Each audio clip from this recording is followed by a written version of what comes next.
หลอกข้างนอกครัวนี่ที่มันนานมากค่ะโอ้น้ำหายากเลยเนี่ยเฮ้ยมากหลอกข้างนอกเจ้าเนี่ยแก่ขนาด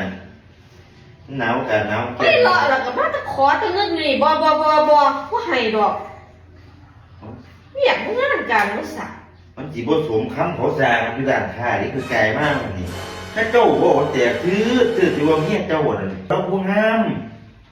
เฮ็ดหยังก็เก่งเฮ็ดเวียกก็เก่งนะก็ต้องยังไม่ยังถ้าเจ้าบอกอีที่ร้านค้าว่านั่นนี่แดกชวดอยู่แม่นดอกเพราะเมียนั่นเองไปเมืองที่หลังนี่ร้านค้าเขาเจ้าสวนเหมือนแดกชวดเจ้ารอดตัวเงินข่อยหันบ่ได้รอดตัวก็เจ้าอีหลีเจ้าได้เมียผู้งามเนาะไม่ยากเพิ่นว่าใจดีกับใจดีไปขวางมันเนี่ยจะรวดมันหายแล้วครับบ้านน่ะแล้วหายอยู่แล้วไม่มีอันเพราะว่าเจ้าอย่าหันเป็นคนขี่ทีเด้อ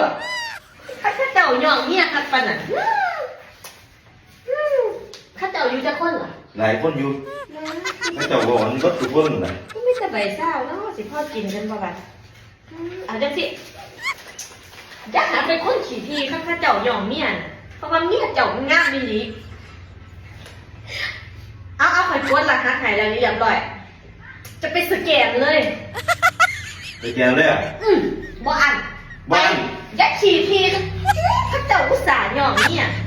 ห้ามขี่ทีนะซื้อถ้าเจ้ากินไปเข้าไปไม่ต้องฝากมากถ้าเจ้าย่องน่ะ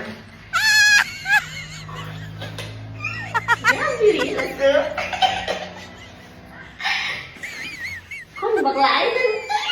ดังไป8 บ้าน10 บ้านเลยก็